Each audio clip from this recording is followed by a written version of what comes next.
Again, since Labour won the election a little over a year ago, there has been a constant string of embarrassing failures and resignations, all of which have created the effect of watching a troupe of clowns dancing their way through a minefield. Great fun to watch in a cruel kind of way. Tulip City, the anti-corruption minister who resigned because a warrant was issued for her arrest on a charge of corruption. Rushanara Ali, the homelessness minister who resigned after making somebody homeless. Louise Haigh, the transport secretary who turned out to be a convicted fraudster. I think that the public has been pretty patient and allowed Labour a lot of leeway because, let's face it, the Tories were all as corrupt as could be. And I think people felt that it was only fair to give Labour a chance. Surely they couldn't turn out to be as corrupt as the Tories had been. However, all the signs are that they are exceeding the Tories in corruption and graft.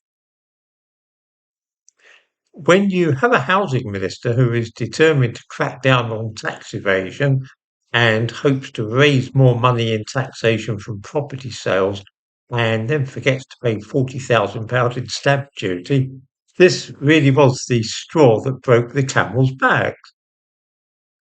The Prime Minister is vaguely aware of uh, some of this and so has decided to sack a few people and rearrange the cabinet, although little good it's likely to do him. David Lammy is now Justice Secretary and Deputy Prime Minister. That's fair enough. You can hardly expect Starmer to sack the only black man in the cabinet. Yvette Cooper, who has been a disaster as Home Secretary, is moved to the Foreign Office, and Shabana Mahmood is now Home Secretary. This is, of course, in keeping with the modern tradition that the role of Home Secretary is always held by a woman. But what a woman in this case!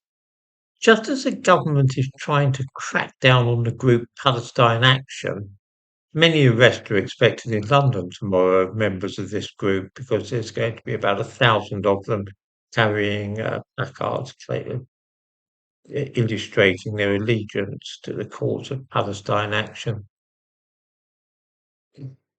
Just as that's about to happen, the new Home Secretary is a woman who has been photographed holding placards for this cause. She's been given control of the police. It's going to be interesting to see how that works out. My suspicion is that within less than a year, none of those people in the cabinet will be holding the same post as they now have.